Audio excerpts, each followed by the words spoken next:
Well, good afternoon, everyone, to all of our parishioners here at Medford in Jacksonville.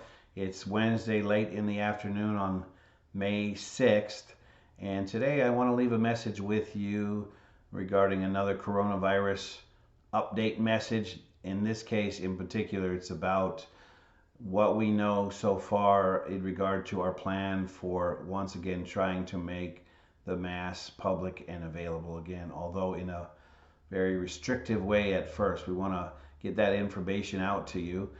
We've had a number of meetings around this, and there are a lot of complicated issues regarding state law and medical safety and other factors which will affect each parish's ability to respond to the recommended guidelines, but to the best of our ability.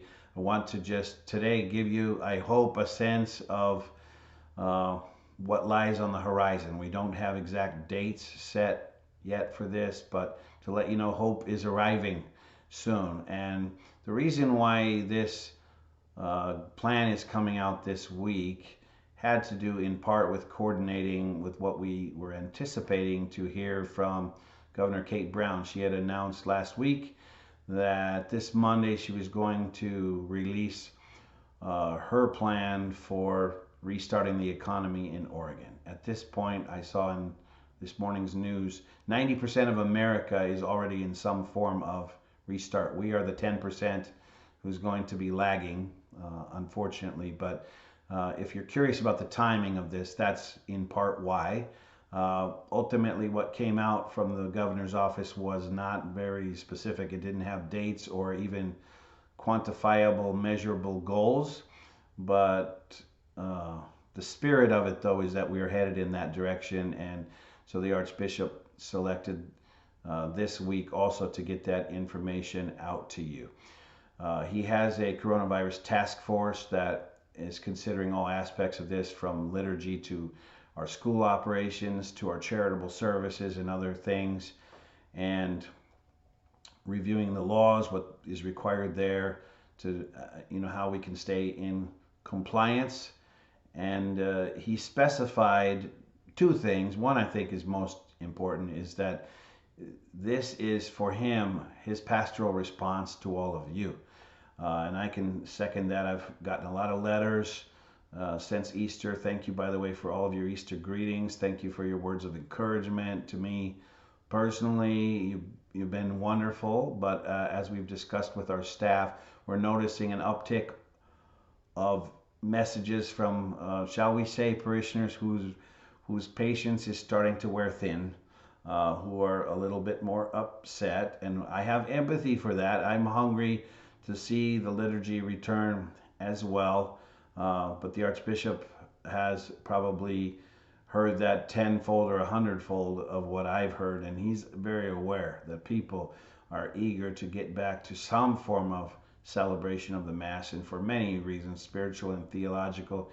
He wants that to happen too.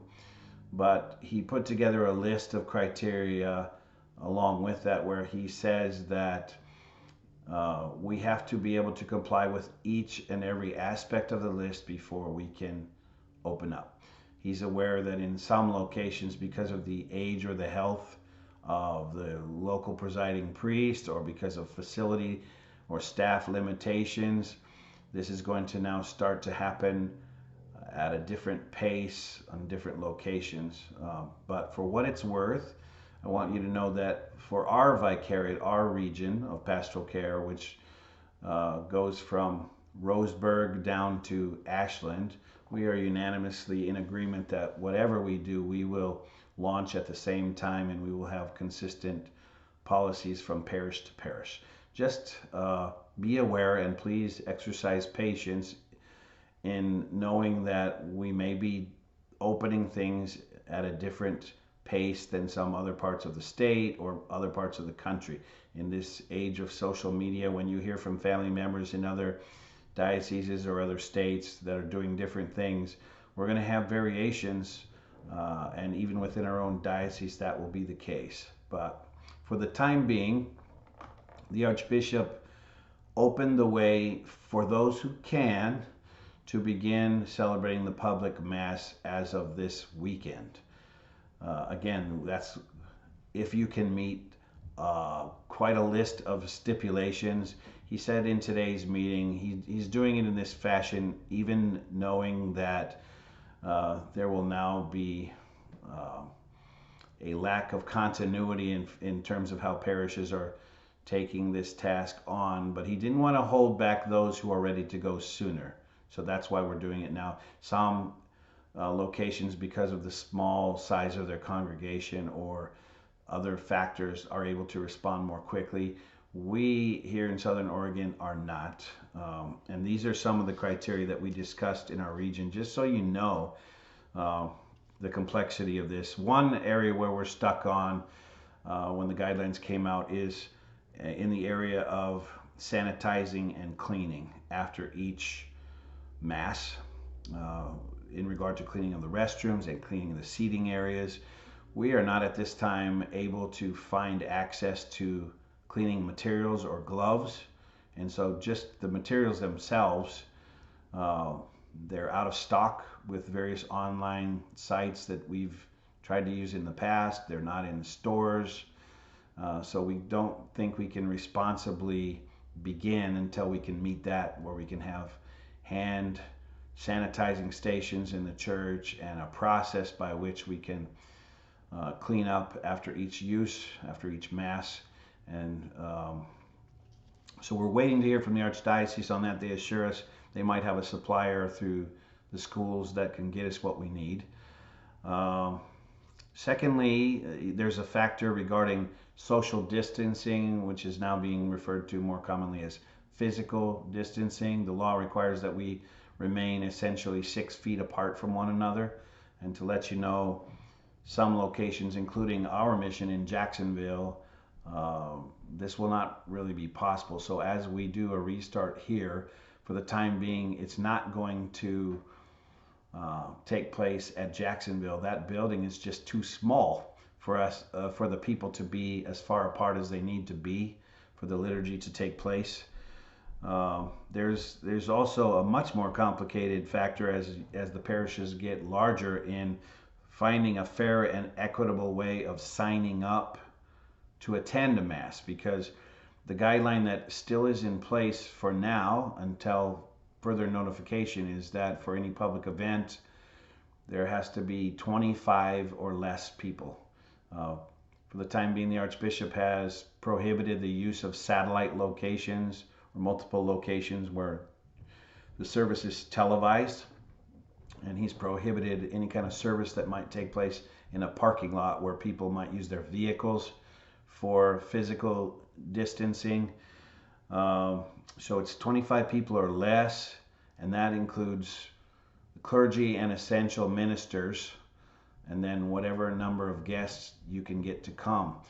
We're presuming that everybody wants to come back to Mass, so then how can we go about in a large parish where there are 2,400 households a way in which everybody has an opportunity to experience the Mass and participate in that? There are a lot of things we're wrestling with in the best ways to determine that. One thing I can tell you is of the means that we're considering, we're trying to unburden the administrative load on our staff by creating some sort of a call-in sign-up process.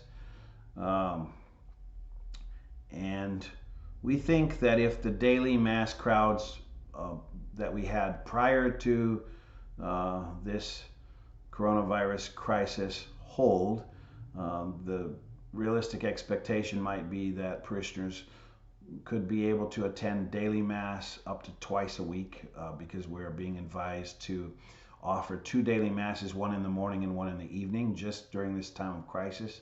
And on the weekend, which is much more complicated, our hope is we can devise a way, if we keep a full Mass schedule, less Jacksonville, where every parishioner could attend one Sunday Mass at least once a month during this time.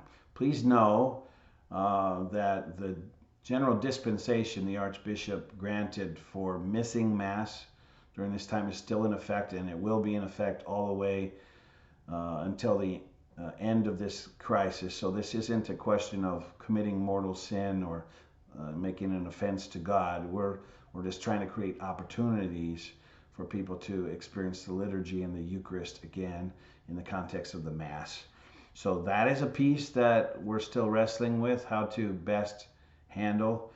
Um, Among some of the clergy, there's a thought that we should try to hold out for a larger number when it gets to be 50 or less or 100 or less. But ultimately, we came to the conclusion that as Governor Brown extended her emergency declaration to July, that may not happen. She may simply keep it at what it is. And we've already gone 50 plus days with the public Mass not being available. To ponder another 2 or 3 months of this is just unacceptable to most of us. So we are trying to figure out a way that we can do the best we can under the circumstances, even though the limitations are the same as they were set at in March.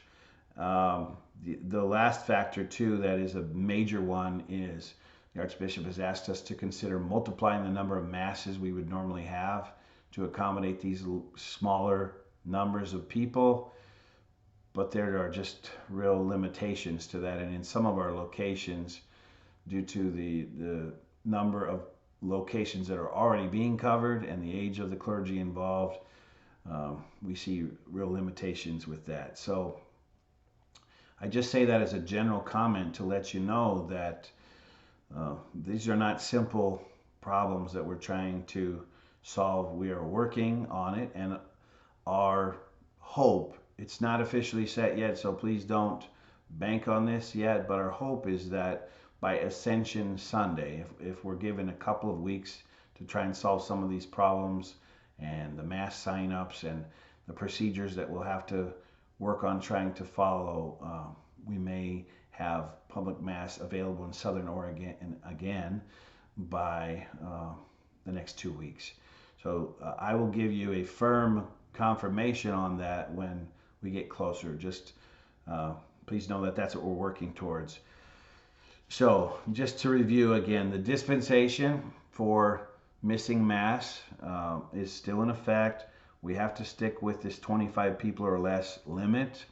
There was some discussion about other criteria we might apply for people who are at risk, but we decided that that's not appropriate at the archdiocesan level. So it's recommended if you're 65 years old or older, or you're an at-risk person in terms of your medical status, that you should probably try to avoid these upcoming liturgies. And certainly if you have symptoms of illness, you must stay home. But it may be the case, and it likely will be the case, that some of those who are past the age of 65 or who are in an at-risk group want to attend Mass anyway. And we would say you're allowed to do that as long as you understand you're assuming that risk upon yourself. So we're recommending not, but on a fair, first come, first served type of a sign-up basis, it is open to you if you want to take on that risk. And just be, again, flexible and patient in understanding that some neighboring parishes to the north may be following different procedures, and that's because they're dealing with different parameters than we are here locally. We are just committed that in Southern Oregon we will try to have as much of a consistency and continuity as we're able.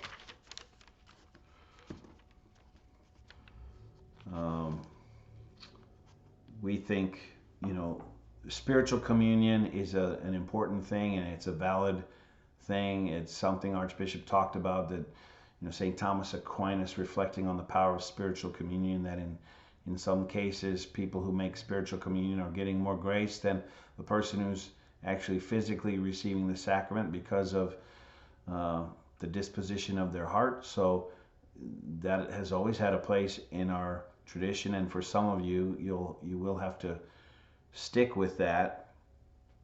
But we also think it's important to see the church once again functioning in a public way. And so even if that number is quite limited and restrictive, we have the strong desire to reopen as we're able. and the Archdiocese is committed to support us locally in those practical things that we're dealing with. I will tell you, in terms of my philosophy on this, given there are 25 people, I don't want to restrict the positions available for attendance by maintaining a very long list of essential people. So, in the words of one of our local priests, we are going to try to take the approach here at Sacred Heart of a real missionary spirit, how things are done in the missionary fields. In other words, I will proceed with Mass without having a sacristan. I'll set up for myself, so that opens up a position. We won't have altar servers, so other positions are available. We're urged not to have music, so no cantor. I've decided, especially for daily Mass, maybe we make an exception on Sunday, but if I don't require that we have a trained reader, I can just take a volunteer from the congregation. That opens it up to further people. We have sanitation and ushering duties, monitoring the door to consider, but I'm going to take those duties on myself. So the goal for me is to create as many new spots for people who want to attend as possible. But these are some of the specific guidelines that you can expect once the liturgy is publicly available. So if you want to call it the new normal, while we're still in this medical crisis, these are some of the guidelines that are recommended. In no particular order, it's discussed in some of the documentation that our goal should be to reduce risk exposure by limiting the time that we're gathered together. So the Archbishop has urged all celebrants of the Mass to select the shortest options that are legitimately available, the shortest prayers, shortest Eucharistic prayer, eliminating music, those kinds of things. Music can be allowed under certain circumstances, but if it happens, we're told that the singers should wear a mask and must be 30 feet away from other people, because the airborne vapor is one of the prime ways in which this virus is spread. But the strong recommendation is that we go without music if we're able. There won't be a sign of peace. We started doing that before this shutdown, so that won't be new for us, but no exchange of handshaking or physical contact that way. In fact, even with the sitting, if you're one household and you come to Mass, you can sit in the same pew. Otherwise, we're asking that people sit in every other pew so that there's physical separation. There will be no communion from the cup when we do gather. There will be no holy water in the holy water fonts. There will also be, by design, no gift bearers. And the way we will take up a collection will not be in the ordinary way of passing a basket. We're trying to eliminate recontacting surfaces. We'll also be removing the missalettes from the church because the virus apparently stays alive on surfaces for hours, and we don't want to have to sanitize books with that kind of difficulty. So the recommendation is that we remove all printed materials and books for the time being, that the gifts just be up at the altar for the priest to take, and that we have a collection basket somewhere where people can make a contribution, which is much appreciated and needed at this point, but that we not do it within the Mass. Before or after Mass, people can make a contribution. Communion line will be in single file when it happens, and people will be asked to stay 6 feet apart from one another. The Archbishop is very committed to the idea that you're still entitled as a Catholic to receive either in the hand or on the tongue, but it is seen that, medically speaking, receiving on the tongue is more medically risky than receiving in the hand. So if you do want to receive on the tongue, you will be urged to take a place at the end of the communion line rather than in the middle or in the front. And if the clergy comes into contact accidentally with someone, we'll keep hand sanitizer between communicants. Um, there will be no lay Eucharistic minister, so it'll just be the celebrant distributing communion. Um, what I would like to see so that we can create more spaces once we get the sanitizing stations set up is that each person take it on as a burden of their own, that after Mass they wipe down the place where they sat in the pew. That way we don't have to take up a designated position for somebody to do that duty if we all just help. The restrooms was a question. If people have to use restrooms, have an emergency need, whether or not we would be required to wipe down surfaces after each use. And the idea is that physical distancing is the best protection we have in personal hygiene, not touching your face.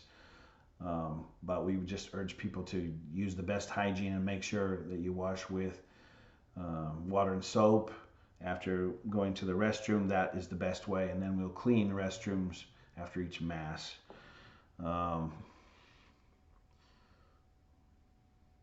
Let's see. Another restriction is that we'll have only one door open at the church. It will be the front door, so there won't be side access. Once we get the sheets of people that are signed up, we are required legally to keep names and contact information for all those who've attended the Mass. And we would tell people, if you're not willing to do that, you cannot attend. The Archbishop is specifically prohibiting drop-in people or people who have not signed up. They're not going to be allowed to enter the church. But we have to maintain this because if there's a new outbreak, let's say somebody said, well, 10 or 15 people at Sacred Heart now have this virus. They got it approximately this week, and hospitals or medical people ask us to go back that week and find out who else attended Mass. We have to have the ability, practically speaking, to contact anybody else who may have been exposed for their protection and public safety. But as sign-up sheets reach that hard quota of 25, which we cannot surpass, I'm taking it on myself, if you will, to be the greeter and the bouncer, the good cop, bad cop. I will just have a clipboard available. I'll be at the front door. I'll ask people to give their name as they come in. I'll check them off. We will start Mass on time, just to maintain our schedule as best we can. So once it's Mass time, unfortunately, if you show up late, you will not be allowed into the building. We will just close the building and we'll start the Mass. But we'll create as many times to sign up as possible. We're anticipating right now that for daily Mass, we would offer Mass at 10 a.m. and 6 p.m. each day, and that our weekend schedule will be as normal, but with a small number of people. Those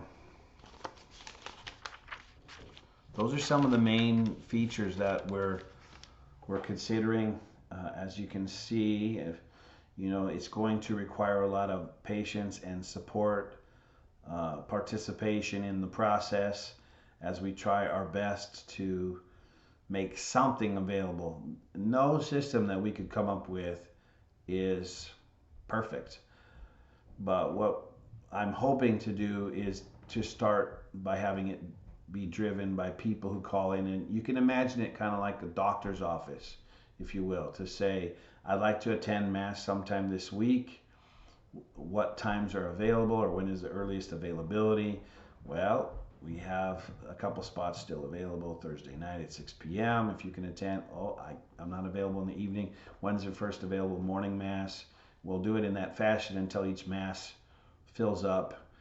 And if there are spots available, I've told our staff, if we don't have enough call-in reservations, then we'll start down the call list of our parish registry, just alphabetically, and work through it by the month to make sure we give people equal opportunity. We'll try to post this on our website. We'll put it in our bulletin. We'll try to put hard copies on the church doors so people know what this procedure is, just in case you don't have internet access. I think, though, no matter how we do it, there's no perfect way. There are going to be some that will fall through the cracks, and my apologies in advance for that. For instance, if you've chosen not to register as a parishioner, then obviously we have no way of contacting you. One other thing that has been asked is that as parishioners, we don't parish surf, we don't parish shop, you don't, however you want to call it, parish hoppers, that you register at one parish only.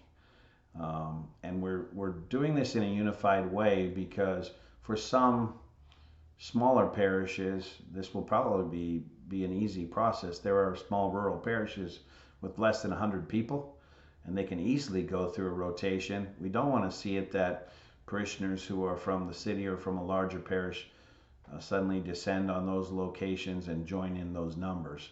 We're trying to make our own projections based on our own congregation size, and we will do our best to adapt and adjust as we go along. If you have detailed questions as things go along, we'll try our best to answer them. At this point, though, I just want to reemphasize we have no hard date for a start because, again, as I said in the beginning, we cannot begin until we can fulfill correctly all of the critical aspects of the plan. And for us, getting adequate amount of sanitizer and rubber gloves and things like that is the first step before we can move ahead. We are now working on devising that sign-up system, putting together sign-up sheets and creating little templates for that. So I'll try to make another video next week once we get a hard date, but keep this in prayer. It is our hope that we can launch 2 Sundays from this coming weekend. So Ascension Sunday is the goal, but I need to confirm that once the date's closer. Please keep us in prayer. Thanks again for all your encouraging words. We will get through this together, but best of all, anyway, even if it's in a limited fashion, and even if each of us can only experience the Mass 2 or 3 or 4 times a month, it is coming. So there's a chance for us to begin anew, and then hopefully as the number restriction expands, we will make our way closer and closer to a new normal life. So we all are hungry for that, and we'll make that walk together. God bless you, and may God keep you safe. May God walk with you in this challenging time, and may God bless you in the name of the Father, and of the Son, and of the Holy Spirit. Amen.